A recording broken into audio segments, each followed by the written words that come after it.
গভীর বনের ভিতরে পোড়া ইটের এক কালী মন্দির, চারিদিকে ঘন গাছপালায় ঢাকা। গ্রামের মানুষের কাছে সে এক আতঙ্কের জায়গা। মন্দিরের সামনেই মস্ত এক দিঘি, কালো জলে ঘেরা দিঘির সামনেই একটা সরু পায়ে চলা পথ, দুধারে উঁচু উঁচু তাল গাছের সারি, খুব কাছ দিয়ে বয়ে গেছে ঈশানী নদী। জঙ্গলে ঘেরা সে জায়গার পরেই রয়েছে এক দিগন্ত বিস্তৃত মাঠ।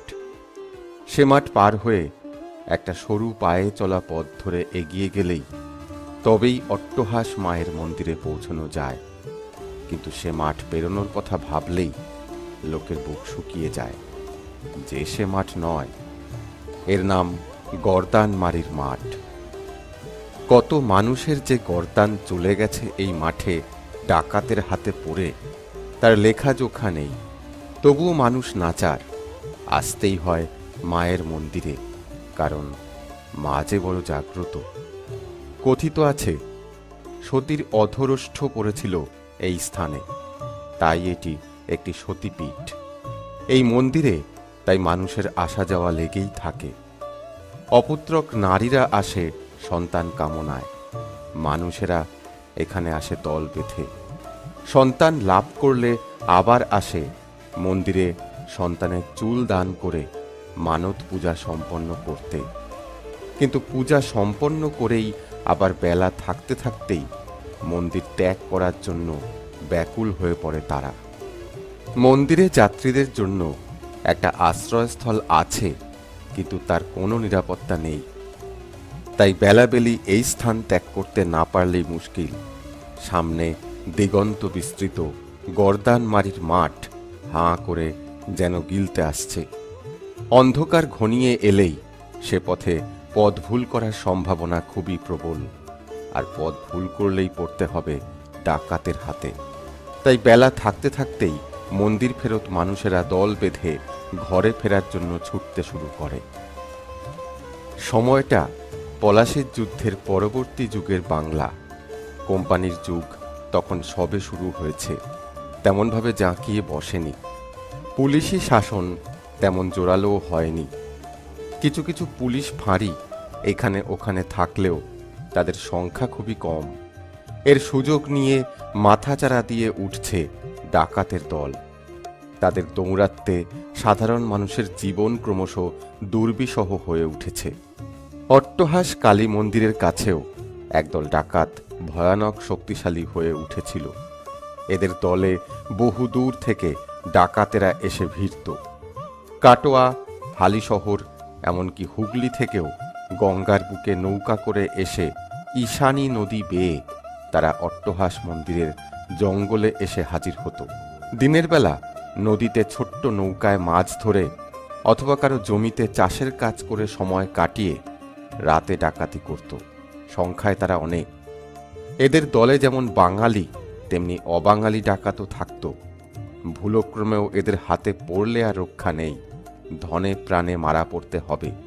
প্রায়ই নিরীহ মানুষদের ধরে এনে মন্দিরে হাড়ি কাঠে বলি দেওয়াও হতো। তারপর দেহ ফেলে দেওয়া হতো গভীর জঙ্গলে।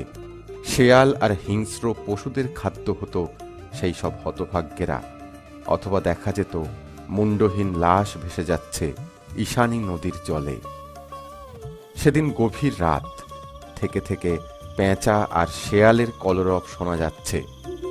জঙ্গলের ভিতরে অট্টহাস মায়ের মন্দিরে জড়ো হয়েছে কয়েকজন ভীষণ দর্শন মানুষ। এখানে ওখানে মশাল জ্বলছে বেশ কয়েকটা।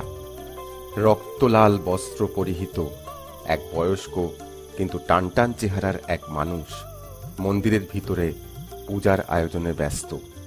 একটু দূরে রক্তাভ হাঁড়ি কাঠের পাশে এক ছিন্ন বস্ত্র যুবককে হাত পা বেঁধে ফেলে রাখা হয়েছে। যুবকের চোখে মুখে ভয়াল দৃষ্টি, মুখ ফ্যাকাশে। সে এক দৃষ্টে চেয়ে আছে ভয়ঙ্কর এক ব্যক্তির দিকে। তার হাতে বড়সড় একটা খাঁড়া। তার নাম কালী ডাকাত। অন্য ব্যক্তিরা ঢাক ঢোল বাজিয়েই চলেছে। থেকে থেকে উঠছে মা মা, জয় মা কালী রব। একটু পরেই মন্দিরের ভিতর থেকে সেই রক্তবস্ত্র পরিহিত মানুষটি মূর্তির দিক থেকে চোখ না সরিয়েই বলে উঠলেন, বেহারি, বলি প্রস্তুত তো? বাইরে থেকে অপেক্ষমান ব্যক্তিদের মধ্যে একজন উঠে দাঁড়ালো। তার চোখ অন্ধকারের মাঝে মশালের আলোতে যেন চকচক করে উঠল। তার নাম বেহারি সর্দার। এই দলটার সর্দার সে। পুরোহিতের দিকে ফিরে করজোরে বলে উঠল, হ্যাঁ ঠাকুর। পুরোহিত বললেন, তাহলে আর দেরি কিসের? ওকে ঈশানী নদী থেকে স্নান করিয়ে নিয়ে এসো, কিন্তু সাবধান, পালিয়ে যেন না যায়, তাহলে বড় অমঙ্গল হবে। আর হ্যাঁ, ও যেন কোনো আঘাত না পায়, তাহলে ভূত হয়ে যাবে, আর বলি হবে না। বেহারি বলল, তাই হবে ঠাকুর। বেহারির নির্দেশে দুজন ডাকাত যুবকের পায়ের বাঁধন খুলে তাকে হাঁটিয়ে নিয়ে চলল ঈশানী নদীর দিকে। দুপাশে জঙ্গলের মধ্য দিয়ে সরু পথ চলে গেছে নদীর দিকে। একটু দূরেই শ্মশান, সেখান থেকে ভেসে আসছে শিয়ালের ডাক। অমাবস্যার রাত, সময়টা পৌষের মাঝামাঝি, বেশ শীত পড়েছে। নদীর দিক থেকে ভেসে আসছে ঠান্ডা বাতাস। যুবকের শরীর ভয়ে আর ঠান্ডায় কেঁপে কেঁপে উঠছে। যুবকের নাম রঙ্গলাল। পাছন্দি গ্রামে তার বাড়ি। কাটোয়া থেকে নিরেল হয়ে লাভপুরের দিকে যে সড়ক পথ চলে গেছে, সে পথেই পড়ে পাছন্দি গ্রাম। তার বাড়িতে বৃদ্ধা মা আছে, একমাত্র ছেলে আছে। ছেলে একেবারেই শিশু। বনপথ ধরে হাঁটতে হাঁটতে রঙ্গলালের মনে তার ছেলের মুখটাই বারবার ভেসে উঠছিল। আহা, মাতৃহারা ছেলে। এই ছেলে হতে গিয়েই তার মা মারা যায়। এই অট্টহাস মন্দিরে মানত করেই তার ছেলে হয়েছিল। ছেলের যখন 10 বছর পূর্ণ হবে, তখন তার চুল দানের মানসিকও করেছিল রঙ্গলাল। কিন্তু তার আগেই তার একই সর্বনাশ হলো। এবার তার ছেলেকে আর বৃদ্ধা মাকে কে দেখবে? চিন্তায় যুবকের মনের মধ্যে হাহাকার করে উঠল। একটু পরেই ঈশানী নদীর জলের শব্দ শোনা গেল। ডাকাত দুজন শক্ত হাতে রঙ্গলালের দুহাত ধরে নদীর পাড়ে নামিয়ে তাকে 3 বার ডুব দেওয়ালো সেই কনকনে ঠান্ডা জলে। কিন্তু রঙ্গলাল কাঁপল না। একবার ভাবল নদীর জলে ঝাঁপিয়ে পড়ে, কিন্তু অমাবস্যার রাতে এই ঠান্ডায় হাত বাঁধা অবস্থায় নদীর জলে ঝাঁপিয়ে পড়ে সে কতদূর যাবে? মনস্থির করে রঙ্গলাল ডাকাতদের একজনকে বলল, ভাই, একটু তারা, আমাকে একবার শেষ প্রার্থনাটা করে নিতে দাও। তার নিশ্চিত মুখ আর অনুনয়ের দৃঢ় ভঙ্গি দেখে জগা আর মাধব একটু যেন অবাক হয়ে গেল। অনেক লোককে তারা এভাবে নদীতে এর আগে এনেছে। সবাই কেঁদে ভাসায়, হাতে পায়ে পড়ে, ছেড়ে দিতেও বলে, কিন্তু এমন শান্ত স্থির ভঙ্গি এমনটা তারা এর আগে দেখেনি। জগা আর মাধব পরস্পরের মুখ চাওয়াচাই করে রঙ্গলালকে বলল, সে করতে চাও করো, কিন্তু একটু তাড়াতাড়ি করো, সময় খুব কম। রঙ্গলাল কিছু না বলে দু হাতের মুঠিতে 1 আজলা জল তুলে করজোরে ধরে বলল, মা অট্টহাস, তুমি আমার ছেলেকে দিয়েছিলে মা, তুমি ওকে দেখো মা, তুমি ছাড়া ওর আর কেউ রইল না। আমার জীবন তুচ্ছ, এর বিনিময়ে আমার ছেলেকে তুমি রক্ষা করো মা, রক্ষা করো। বয়ে যাওয়া নদীর জলের শব্দে আর হুহু ঠান্ডা বাতাসে তার আকুতি ভরা কথাগুলি মা অট্টহাসের চরণে পৌঁছল কিনা তা তো সময়ই বলবে। ধীর পদক্ষেপে যুবক আবার এসে পৌঁছায় মন্দিরে। তার গা, মাথা সব জায়গা থেকে জল ঝরছে, ঠান্ডায় কাঁপছে শরীর, কিন্তু তার মুখে ভয়ের তেমন চিহ্ন নেই। পুরোহিত তার কপালে রক্ত তিলকের ফোঁটা আর গলায় রক্ত জবার মালা পরিয়ে দিয়ে কিছু মন্ত্র উচ্চারণ করে কালী ডাকাতকে ইঙ্গিত করতেই ভীষণ দর্শন কালী ডাকাত যুবকের মাথাটা এক হাতে ধরে হাড়ি কাঠের মধ্যে ভরে দিল। ঢাক ঢোল কাশির শব্দ বেড়ে গেল কয়েক গুণ। জয় মা বলে কালী ডাকাত চকচকে খাঁড়াটা উঁচু করে তুলে ধরল। ডাকাত দলের সমবেত উল্লাস আর ঢাক ঢোলের শব্দ ছাপিয়ে একটা আর্তচিৎকার বহু দূরের গ্রামের মানুষের ঘুমকে কাঁপিয়ে দিল। মায়েরা ভয় পেয়ে সন্তানকে আঁকড়ে ধরল।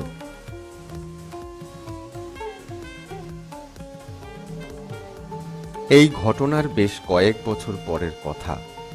পাছন্দি গ্রামের চণ্ডী মণ্ডপে জড়ো হয়েছে কয়েকজন মানুষ। হাতে হাতে ঘুরছে হুঁকো।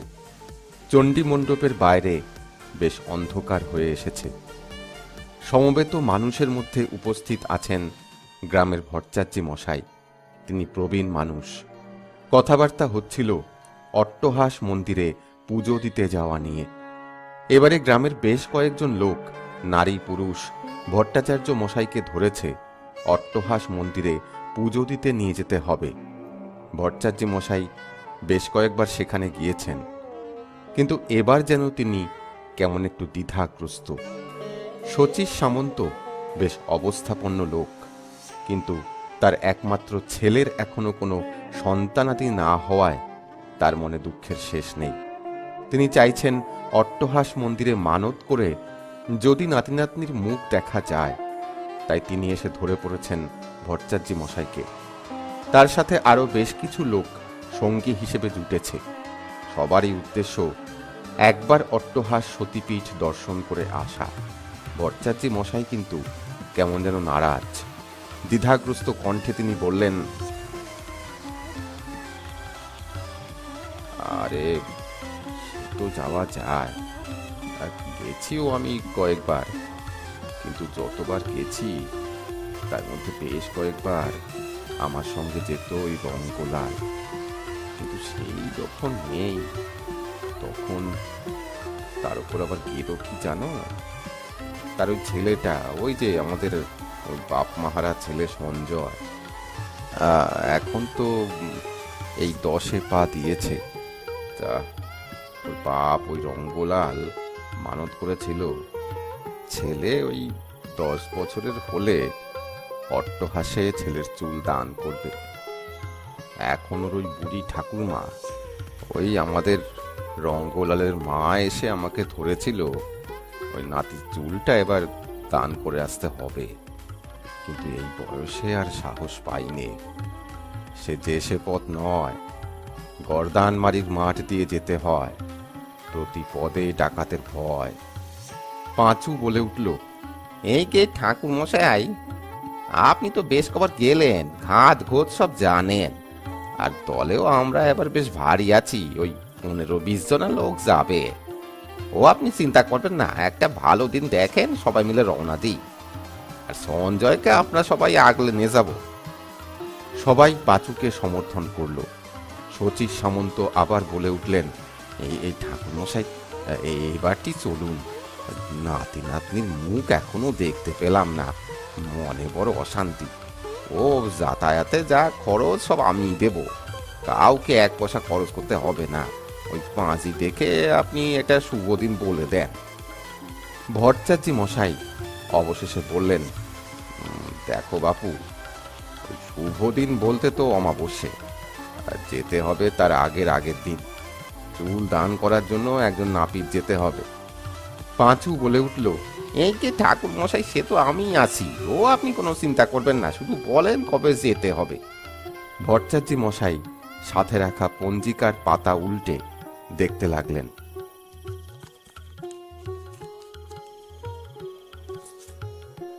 তারপর বললেন, সামনের বৃহস্পতিবার বেলাবেলি রওনা হতে হবে। ওই রাতটা ভাবছি ওই মিরেলের চটিতেই থাকবো। পাশে একটা পুলিশ ফাঁড়ি হয়েছে, আর দোকানপাটও আছে, খাওয়া দাওয়া জুটে যাবে। পরদিন খাওয়া দাওয়া সেরে বেলাবেলি রওনা হতে হবে। মন্দির পৌঁছতে প্রায় সন্ধে। রাতটা মন্দিরের অতিথিশালায় কাটিয়ে দিতে হবে। দুপুর রাতে অমাবস্যা লাগছে, পরদিন প্রায় সারাদিনই থাকবে। যত তাড়াতাড়ি পুজো সারা যায় ততই ভালো। শীতের সময়, বেলাও এখন ছোট। সকলে বলে উঠল, "ও ঠিক আছে ঠাকুর মশাই, আপনাকে আর চিন্তা করতে হবে না, আমরা সব ব্যবস্থা করে ফেলছি। তাহলে সামনের বৃহস্পতিবার বেলাবেলি আমরা রওনা দেবো। চলো চলো চলো চলো সবাই।" সকলে উঠে বাড়ির পথ ধরল। তখন শীত বেশ জাঁকিয়ে পড়েছে। অট্টহাস মন্দিরে যেতে হলে নিরেল থেকে হাঁটা পথে বেশ কিছুটা রাস্তা যেতে হয়। কাঁচা রাস্তা ধরে নিরেল থেকে অট্টহাস মন্দিরের দিকে এগোলে পথে পড়ে শ্রীরামপুর, রুন্ডি এবং দক্ষিণডিহি গ্রাম। তারপরে ফাঁকা তেপান্তরের মাঠ, লোকমুখে যার নাম গর্দানমারির মাঠ। এই মাঠেই ডাকাতের দল নানান দলে ভাগ হয়ে শিকারের অপেক্ষায় থাকে। সরু পথটা যেখানে ঈশানী নদীতে এসে মিশেছে, সেখানে একটা কাঠের সাঁকো। এই সাঁকো পেরিয়ে নদীর পাশ দিয়ে পথটা এগিয়ে গেছে অট্টহাস মন্দিরের দিকে। বিশাল ফাঁকা মাঠ পার হলেই গভীর জঙ্গল। সেই জঙ্গলের মাঝেই অট্টহাস মায়ের মন্দির। কাটোয়া থেকে লাভপুরের দিকে যে সড়ক পথ গেছে, সেই পথ ধরে এগোলেই কেতু গ্রামের কাছেই নিরেল একটা ছোট্ট মফস্বল জায়গা। অট্টহাস সতীপীঠে যে সমস্ত ভক্তেরা যেত, তারা নিরেলের চটিতে প্রথমে কিছুক্ষণ বিশ্রাম নিত। এখানে চাল, ডাল, তেল, নুন, লঙ্কা, আনাজপাতি এবং বাসন কোসন আর রান্নার জন্য কাঠ সবই পাওয়া যেত। রান্না বান্না করে খাওয়া দাওয়া সেরে যাত্রীরা আবার যাত্রা করত অট্টহাস মন্দিরের উদ্দেশ্যে। কিন্তু অনেকেই জানত না এই নিরেলের এক প্রান্তে ছিল বেহারি সর্দারের বাড়ি। এখান থেকেই তার দলের লোকজন যাত্রীদের ওপর নজর রাখত। কিন্তু ততদিনে নিরেলে তৈরি হয়েছে একটি পুলিশ ফাঁড়ি। ওয়ারেন হেস্টিংসের কড়া হুকুম, সমস্ত ডাকাত দলকে দমন করতেই হবে। কিন্তু নিরেলের পুলিশ ফাঁড়ির অবস্থা বড় খারাপ। সামান্য কয়েকজন পুলিশ মিলে ডাকাত দলকে থামাতে পারত না। তাদের হাতে সেরকম অস্ত্রও ছিল না, বরং উল্টে তারা ডাকাতদের বেশ সমীহ করেই চলত। বেহারি সর্দারের লোকজন এই চটি থেকেই তাদের শিকারকে বেছে নিত। প্রয়োজন মতো তারাও মন্দিরের যাত্রী সেজে আসল যাত্রীদের সঙ্গে ভিড়ে যেত। তারপর সুযোগ বুঝে যাত্রীদের সর্বস্ব লুণ্ঠন করে পছন্দ মতো কাউকে ধরে নিয়ে গিয়ে মায়ের মন্দিরে বলি চড়াত। কিন্তু নামে মাত্র ফাঁড়ি হলেও তখনকার আইন বড় কড়া ছিল। ডাকাত বা ডাকাতের পরিবারের কেউ ধরা পড়লেই তাদের নিজের গ্রামে নিয়ে গিয়ে গণহারে ফাঁসিতে লটকানো হতো। তাই বেহারি সর্দারের লোকেরা নিরেলে কোনো ঝামেলা করত না। যাই হোক, এই পরিস্থিতিতে আমাদের ভট্টাচার্য মশাই পাছন্দি গ্রাম থেকে হাঁটা পথে নিরেলের চটির উদ্দেশ্যে রওনা দিলেন। সঙ্গে রঙ্গলালের ছেলে সঞ্জয় এবং আরো 15 লোকজন।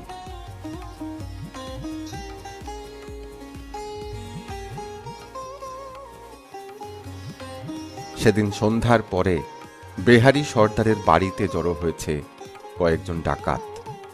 শীতের সন্ধ্যাবেলা, খুব তাড়াতাড়ি আধার ঘনিয়ে এসেছে।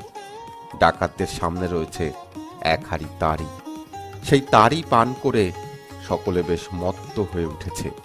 লোচন বলে উঠল, "এই সর্দার, বেশ কিছুদিন কোনো শিকার করছে না, হাত নিষ্পিস করছে।" বিহারী তার রক্তচক্ষুগুলি ঘুরিয়ে বলল, "তা ঠিক বলেছিস, মা মনে হচ্ছে নরবলি চাইছে। অনেকদিন কোনো নরবলি হয়নি রে। বলি না হলে আর শিকার আসবে না। অনেকদিন মা রক্ত পান করেনি, কিন্তু উপযুক্ত বলি পাই কিভাবে? কি বলিস কালী?" কালী ডাকাতের চেহারা ঠিক যমদূতের মতো, ঘোর কৃষ্ণবর্ণ, রাক্ষসের মতো মাথা ও বিশাল দুটি রক্তবর্ণ চোখ, পেশি বহুল হাত পা। তাকে দেখে যে কোনো লোকের হৃৎকম্প না হয়ে যায় না। তারই পান করে তার চোখগুলি আরো বেশি রক্তবর্ণ হয়ে উঠেছে। চোখ বিস্ফারিত করে কালী বলল, "এ আর কি এমন কথা? বলি জোগাড় করার দায়িত্ব আমার। তোমরা শুধু তৈরি থেকো। বেহারির মুখে হাসি ফুটল। সে প্রশংসার চোখে কালীর দিকে চেয়ে বলল, তুই সত্যি মা কালীর বেটা। হ্যাঁ, যা তুই যা। আমরা কজন মন্দিরের পথে যাচ্ছি, বাকিরা এখানে থাকবে। এই শোন, কালী এসে যা বলবে তোরা তাই করবি। কালী ডাকাত অন্ধকারে বন জঙ্গলের পথে মিলিয়ে গেল। সে যে বলি জোগাড় করবেই, এ ব্যাপারে কারো কোনো সন্দেহ ছিল না। নিরেলের চটিতে কালীর কয়েকজন চর থাকত, পুলিশ ফাঁড়িতেও থাকত। বলাই বাহুল্য, উপযুক্ত পারিশ্রমিকের বিনিময়ে তারা কালীকে খবর যোগান দিত।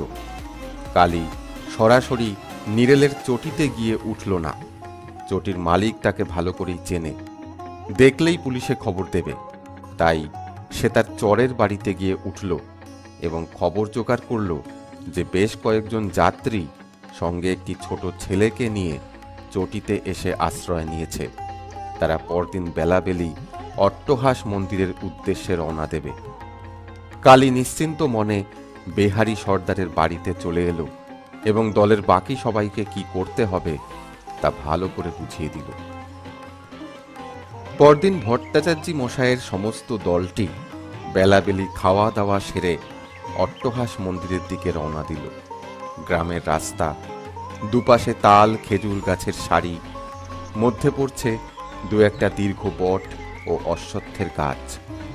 কখনো বা দু একটা ছোট জলাশয়, পাক পাখালির ডাক ভেসে আসছে চারদিক থেকে। একটু পরেই ভট্টাচার্য মশাইয়ের দলের লোকেরা দেখল সামনে আরো একটা ভক্তের দল চলেছে ঢোল বাজিয়ে গান করতে করতে। বেশ উন্মাদনা তাদের। সকলে এক হয়ে এগোতে লাগলো। কিছু দূর যেতেই সামনে আরো একটি এরকম দলের সাথে দেখা হলো। নিশ্চিন্ত মনে সবাই এগোলো মায়ের মন্দিরের দিকে। বেলা যখন প্রায় শেষের পথে, তখন পরিশ্রান্ত সকলে গিয়ে পৌঁছল অট্টহাস কালী মন্দিরে। সে রাতটা যাত্রী নিবাসেই থাকা সাব্যস্ত করলেন ভট্টাচার্য মশাই। পথশ্রমে ক্লান্ত নারী পুরুষের দল সামান্য চিড়ে মুড়ি চিবিয়ে সে রাতে ঘুম লাগাবে ঠিক করল।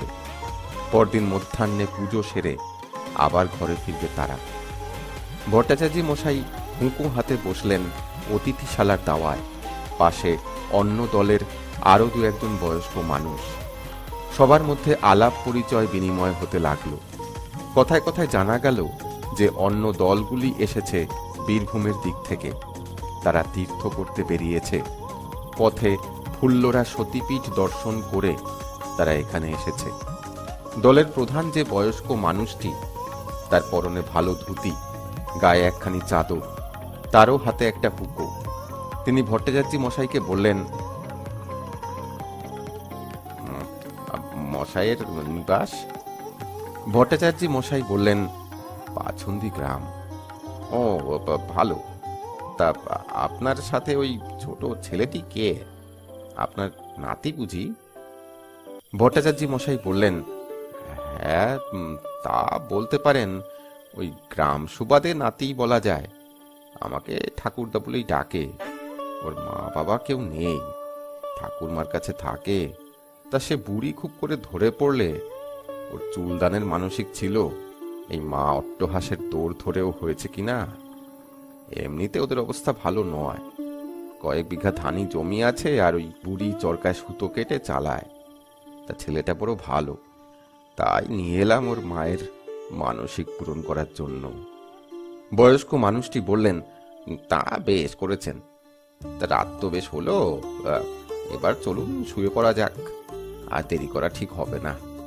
ক্রমে রাত গভীর হয়ে এলো। বনের দিক থেকে ভেসে এলো শিয়ালের ডাক।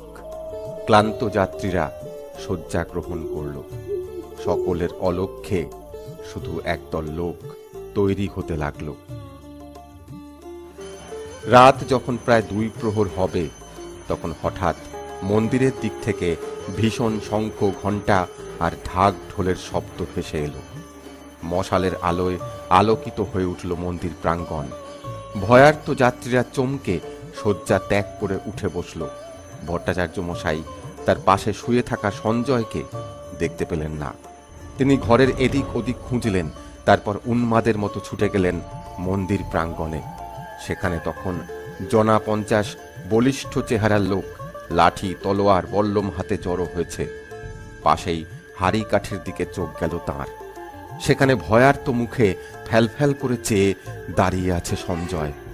তার গলায় রক্তজবার মালা, তার হাত ধরে রেখেছে ভীষণ দর্শন কালী ডাকাত। তার হাতে একটা সাংঘাতিক বড় খাড়া। রক্তবর্ণ বস্ত্র পরিহিত এক পুরোহিত মন্দির থেকে বেরিয়ে এসে সঞ্জয়ের কপালে সিঁদুরের ফোঁটা পরিয়ে দিলেন। কিন্তু এই পুরোহিতকে, একে তো ভট্টাচার্য মশাই চেনেন। এর সাথেই তো সন্ধ্যাবেলায় কোহাতে আলাপ জুড়েছিলেন তিনি। ইনিই সেই ডাকাত পুরোহিত। কি সর্বনাশ! এক মুহূর্তে তিনি বুঝে গেলেন কি হতে চলেছে।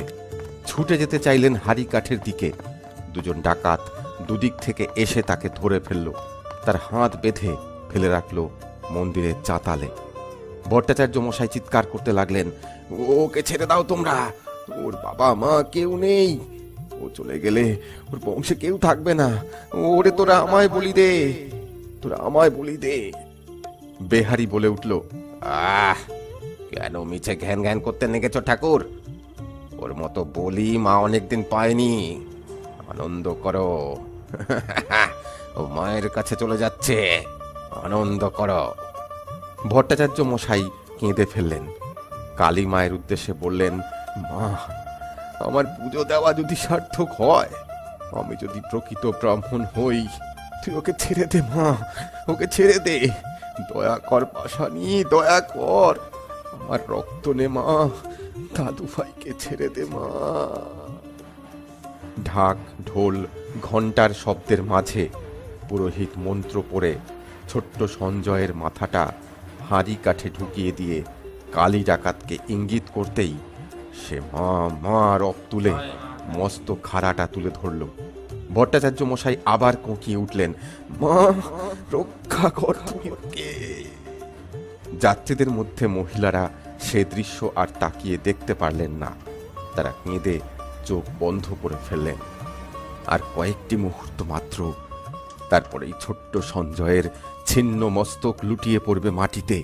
কিন্তু আচমকা সমস্ত মন্দির যেন এক অপার্থিব আলোয় আলোকিত হয়ে উঠল। সমস্ত মন্দির প্রাঙ্গণ যেন দুলে উঠল। হঠাৎ শোনা গেল এক নারী কণ্ঠের রুষ্ট ভয়ানক অট্টহাসি।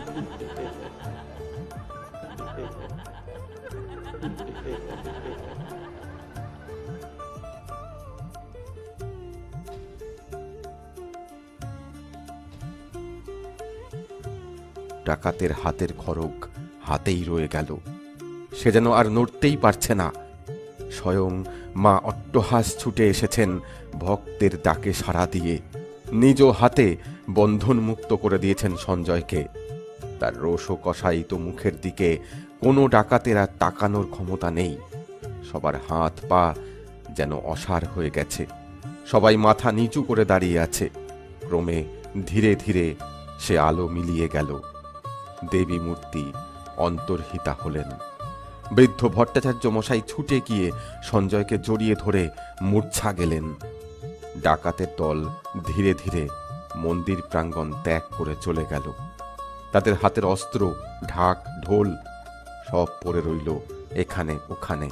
নিস্তব্ধতা এসে গ্রাস করল গোটা মন্দির প্রাঙ্গণকে।